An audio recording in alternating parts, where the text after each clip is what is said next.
Welcome to அதிஸ் kitchen. இன்றைக்கி ஒரு சூப்பரான சொதி குழம்புங்க. இது எப்படி செய்கிறதுன்னு பார்க்க போகிறோம். இது திருநெல்வேலி ஸ்பெஷல். அது எப்படி செய்கிறதுன்னு பார்க்குறதுக்கு முன்னாடி இது வரைக்கும் ஆதிஸ் கிச்சனை சப்ஸ்கிரைப் பண்ணாதவங்க ப்ளீஸ் சப்ஸ்கிரைப் பண்ணுங்கள். அப்போ தான் நான் போடுற வீடியோஸ் உங்களை தேடி வரும். ஒரு மிக்ஸி ஜாரில் ஒரு 6 பச்சை மிளகாங்க, ஒரு துண்டு இஞ்சி, ஒரு ஸ்பூன் அளவுக்கு ஜீரகம், இதை கொஞ்சமாக தண்ணி ஊற்றி அரைச்சி வச்சுக்கோங்க.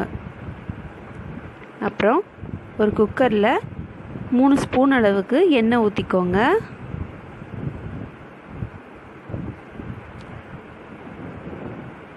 இதோட ஒரு 6 பல் பூண்டுங்க, பெரிய பூண்டு பல்லாக இருந்ததுன்னா ஒரு 3 பல் போதும். அப்புறம் ஒரு கைப்பிடி அளவு சின்ன வெங்காயம் போட்டுக்கோங்க. ரொம்பலாம் வதக்க வேணாம், லேசாக நீங்கள் கலந்து விட்டுட்டு இந்த அரைச்சி வச்சுருக்கோம் இல்லையா பச்சை மிளகா, இஞ்சி, ஜீரகம், அதை இதில் போட்டு வதக்கிக்கோங்க. இது திருநெல்வேலி சைடில் கல்யாண வீட்டில் மறுவீடு அதுக்கெல்லாம் செய்வாங்க. வீட்டுக்கு வர புது மாப்பிள்ளைக்கு ஸ்பெஷலாக செய்யணும் அப்படின்னா இந்த சொதி குழம்பு வைப்பாங்க. இது ரொம்ப ரொம்ப டேஸ்ட்டாக இருக்கும். ஒரு தடவை சாப்பிட்டு பார்த்தீங்கன்னா நீங்கள் விடவே மாட்டீங்க, அவ்வளோ டேஸ்ட்டாக இருக்கும்.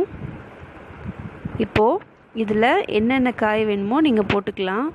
நான் ஒரு 2 முருங்கைக்காய், 2 கேரட்டு, 3 கத்திரிக்காய் போட்டிருக்கேன். அப்புறம் ஒரு 4-5 பீன்ஸ் போட்டிருக்கேங்க. பீன்ஸ் கொஞ்சம் நீளமாக போட்டுக்கோங்க. இதில் பச்சை பட்டாணி ஆட் பண்ணலாம், பட்டர் பீன்ஸ் ஆட் பண்ணலாம். இது மாப்பிள்ளை சொதின்னே சொல்லுவாங்க. இப்போது இதில் நான் 2வது தேங்காய் பால் எடுத்துகிட்டு ஊற்றிருக்கேங்க. தேங்காய் பால் எப்படி எடுக்கணும் அப்படின்னா, தேங்காய் நல்லா துருவிக்கங்க, வெள்ளையாக துருவி அதை மிக்சியில் அடித்து வச்சுருங்க தண்ணி ஊற்றி. அதை நல்லா புழிஞ்சு எடுத்துட்டிங்கன்னா அது முதல் பால். திருப்பி புழிஞ்சு எடுத்த அந்த தேங்காய் இருக்குது இல்லையா, அதில் நீங்கள் கொஞ்சோண்டு சுடு தண்ணி ஊற்றி திருப்பி அரைச்சி புழிஞ்சு எடுத்திங்கன்னா அது 2வது பால். இப்போ நான் இதில் 2வது பால் ஊற்றிருக்கேன், தேங்காய் பால். நான் 1.5 தேங்காய் எடுத்திருக்கேங்க இதுக்கு. இப்போது ஊற்றிட்டு குக்கரை மூடி வச்சுருங்க. 2 விசில் விட்டு எடுத்துருங்க. பயப்படாதீங்க, இது ஒன்றும் ஆகாது, தெரிஞ்செல்லாம் போகாது. நல்ல காய்கறி வெந்துருச்சு. இப்போது இதோட ஒரு 1/2 கப் அளவுக்கு சிறுபருப்பு, பாசிப்பருப்பு, சிறுபருப்பு அப்படி சொல்லுவாங்க இல்லையா, அதை நல்லா வேக வச்சுதுங்க. அதை நல்லா மசிச்சு இதில் கலந்து விட்டுடுங்க. நல்லா கலந்து விட்டதுக்கப்புறம் குழம்புக்கு தேவையான உப்பு போட்டுக்கோங்க. நீங்கள் முதல்லையும் கூட உப்பு போடலாம். இது பார்த்திங்கன்னா அவ்வளோ காரம் இருக்காது, தேங்காய் பால் போடுறதுனால ரொம்ப டேஸ்ட்டாக இருக்கும்.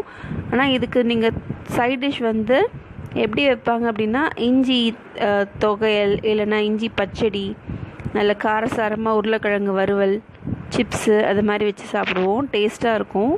இப்போ கொதிக்க ஆரம்பிச்சிருச்சு. இப்போ நான் பால் எடுத்து இதில் ஊற்றிக்கிறேன். அது கொதிக்க ஆரம்பித்ததுக்கப்புறம் தான் பால் விடணுங்க. பால் விட்டு கொதிக்க விடக்கூடாது, நல்ல சிம்மில் வச்சுருங்க. ஒரு 5 நிமிஷம் போல் வச்சுட்டு அடுப்பை ஆஃப் பண்ணிடுங்க. இந்த தேங்காய் பால் எடுக்கிறது மட்டும்தாங்க இதில் வேலை, மிச்சதெல்லாம் ரொம்ப ரொம்ப ஈஸி. இது அவ்வளோ டேஸ்ட்டாக இருக்கும். திருநெல்வேலி சைடில் இது ரொம்ப ஃபேமஸ். இந்த சொதி குழம்பு பார்த்திங்கன்னா நிறைய ஊற்றி சாப்பிடணும். இப்போ தாளிக்க போகிறோம்.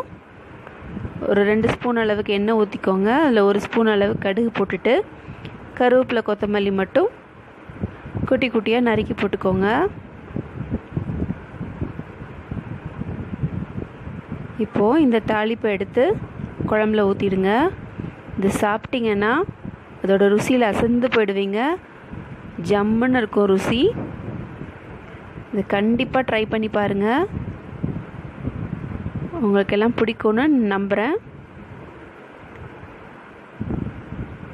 இப்போ தாளித்ததுக்கப்புறம் நம்ம இதில் தக்காளி, புளி எதுவுமே சேர்க்கல இல்லையா. இப்போ புளிப்புக்கு என்ன செய்ய போகிறோம் அப்படின்னா, தாளித்ததுக்கப்புறமா குழம்பு சூடாக இருக்கும்போது ஊற்றாதீங்க. குழம்பு கொஞ்சம் ஆறட்டும், ஒரு 10 நிமிஷம் போல் அடுப்பு ஆஃப் பண்ணி வச்சுடுங்க. இப்போ நான் குக்கர் ஆன் பண்ணி வைக்கல, ஜஸ்ட் அடுப்பு மேலே வச்சுருக்கேன், அவ்வளோதான். நல்லா ஆறிடுச்சு குழம்பு. இப்போது நான் ஒரு அரை எலுமிச்சம்பழத்தோட சாறை அதில் புழிஞ்சிக்கிறேன்.